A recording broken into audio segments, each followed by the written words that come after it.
Hi everyone, my name is Megan. I'm the account manager representing the Palm Beaches here in the UK. Thank you very much for joining me today.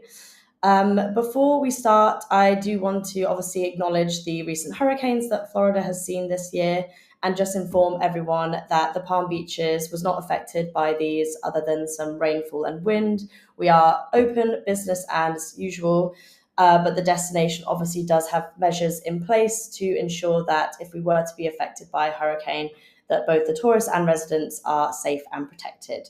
And we also stand and support with our Florida neighbors that were affected with the hurricanes. Right, so I'm here to talk to you today about the Palm Beaches.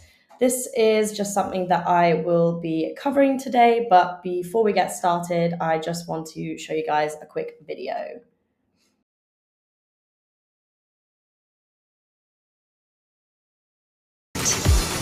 And the Palm Beaches are your canvas.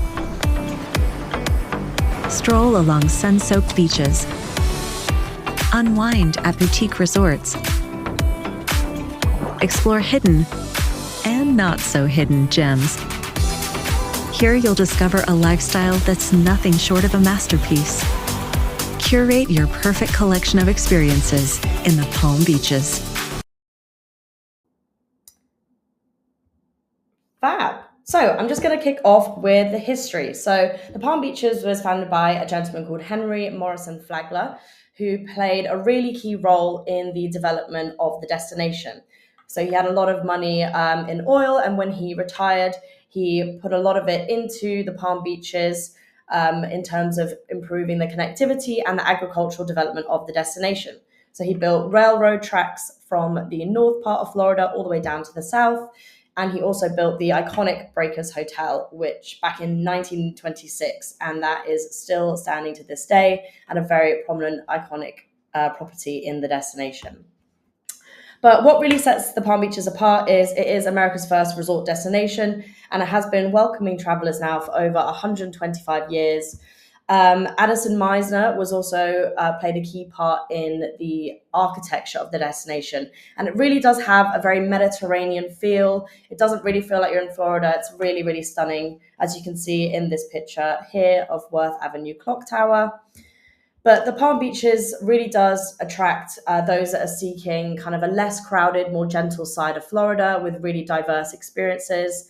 It has a deep kind of hospitality roots, so luxury resorts and activities do reign in abundance in the Palm Beaches.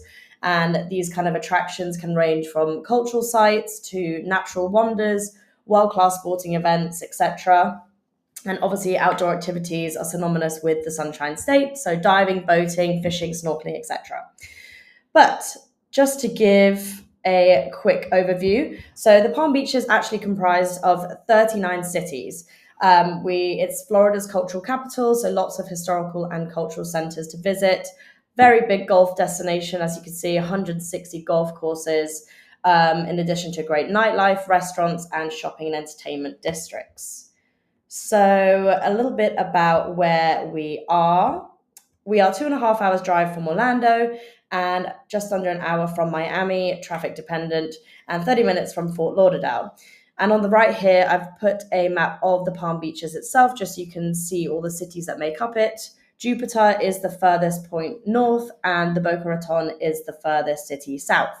And other ones to note in the central portion are West Palm Beach, which is probably the area you would have heard of before, and Palm Beach Island. How to get there? So the Palm Beaches does have a airport. There is no direct flight at the moment from the UK to the Palm Beaches. However, there's plenty of ways to get there. So there is flying into Atlanta and getting a connecting flight, etc., or flying into key gateways in Florida, such as Orlando and Miami, and driving or taking the train. So Brightline is a luxury high-speed train that's actually built on the original tracks that Henry Flagler built. And it basically makes it a lot easier for travelers to get to us. So the Palm Beaches has two stations, the Boca Raton and West Palm Beach. And Brightline is just a really, really great asset that has made traveling to the Palm Beaches a lot easier, cutting out that car hire as well as any traffic and that sort of thing. So The Orlando Airport one is, so you can jump off the plane, get your bags, and immediately get into the Palm Beaches, or you can get the train down to Miami, fly out that way, etc.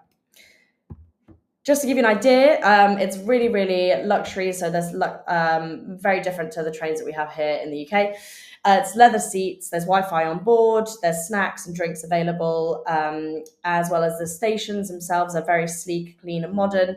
If you have clients that want that elevated experience, you can book a first class ticket, which gives you access to a private lounge at the station and your own private carriage as well. Key cities. So there's 39. Don't worry, I'm not going to run through all of these. I'm just going to group them together: north, central, and south. So in the north, you'll find lots of green open spaces here, natural hiking trail, scuba diving, snorkeling, lots of water sport activities, such as like paddling on the Lokahatchee River. Golf courses. Just to point out, Jupiter is a really beautiful area of the Palm Beaches. You have the Jupiter Lighthouse and Museum here, which offers fantastic views. And the whole of this northern part is very much focused on wellness, particularly Singer Island. There's a new hotel that's open, which I'll speak about a little bit later. Central part, so West Palm Beach is, as I mentioned, the area that you probably would have heard of. It's very pedestrianized. You'll find high-end shopping, boutiques, dining, restaurants, and more in this area. Palm Beach Island is the properties on there are absolutely incredible. But you'll have Worth Avenue here, which is the Palm Beach's version of Rodeo Drive, so lots of designer shops, as well as the clock tower at the end of the street, which I showed you at that video at the beginning.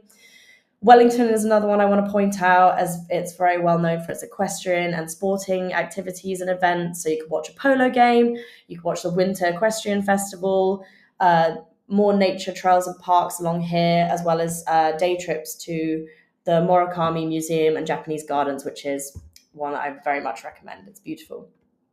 You wouldn't expect it to be in Florida either. And then moving down into the south, this is a really cultural and vibrant area of the Palm Beaches. You have these beautiful murals that kind of cover all the walls, museums, art galleries, food markets, etc. Delray Beach is my favorite area of the destination. It has Atlantic Avenue, which is just full of independent shops and restaurant options that stretch all the way down into the beach. It's beautiful.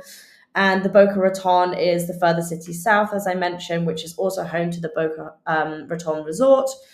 Again, it has everything you would like: attractions, shopping, events, dining, as well as Meisner Park, which I want to point out who is the architect. So it's a beautiful area to shop. You've got renowned jewelers here, national retailers, upscale dining, and the Meisner Park Amphitheatre as well. Moving on to things to do, I've touched on a few of them so far, but I want to point out the Henry Flagler Museum, which is on pictures on the right here.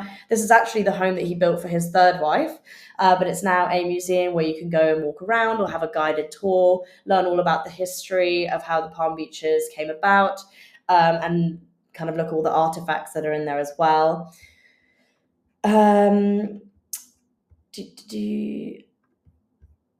Dining and nightlife. So it's a really, really huge part of the destination. Love Lane in Jupiter in the northern part. I recommend Charlie and Joe's, which is situated on the waterfront. You can enjoy a happy hour with kind of views of the lighthouse there. Atlantic Avenue I mentioned, but Clementine Street as well, as in the heart of West Palm Beach. But yeah, as Henry Flagler put a lot of money into agricultural development, you can imagine the food, fresh seafood. It's very much kind of farm to table. So. And then onto beaches and golf and outdoor activities. As I mentioned, 160 golf courses. So no matter what your client's ability, whether they're rubbish like myself or very good, there's kind of golf courses to cater to whatever.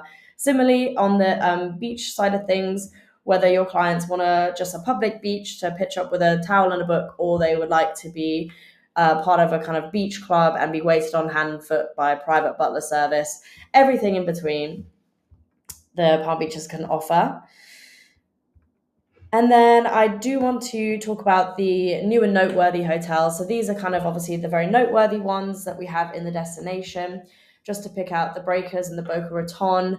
They have very esteemed reputations and repeat clients and are stunning properties. They both have renovations each year, so they put a lot of money back into the development of the property and all of the rooms, etc. So it really is a very, very high standard level of hotel, basically.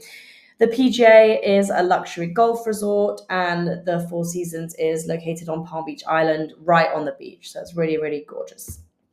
Oh, I've missed a slide. And then on the more boutique side of things, so the Colony is a smaller property located on Palm Beach Island, and everything is pink, from the bikes that they have available for the guests to the little pink golf cart that takes you down to the beach. It is a gorgeous hotel.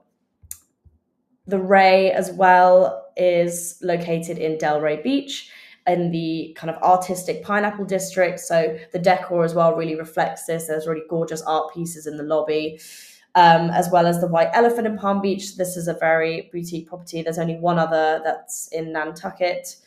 And then I did want to highlight the new hotels that we have coming to the destination.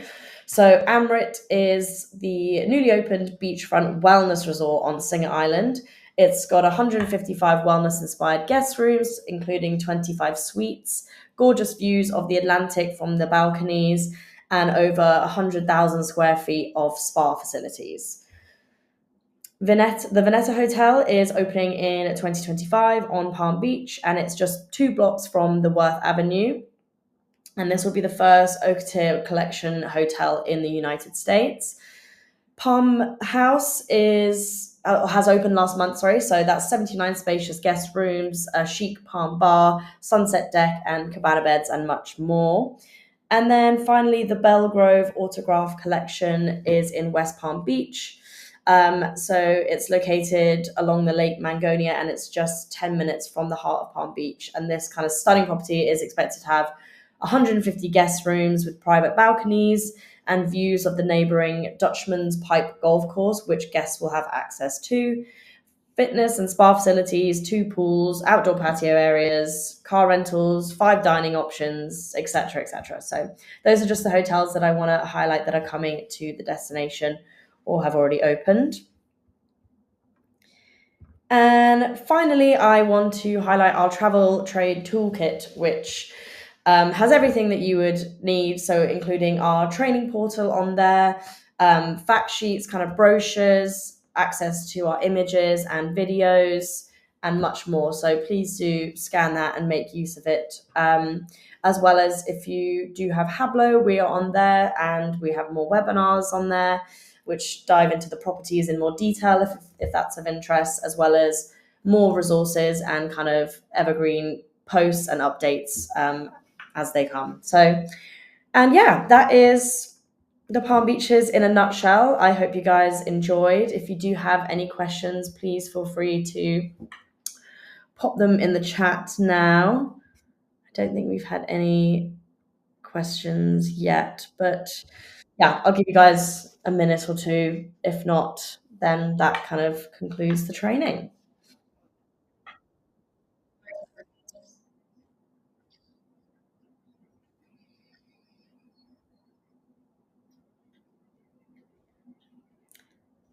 Thank you.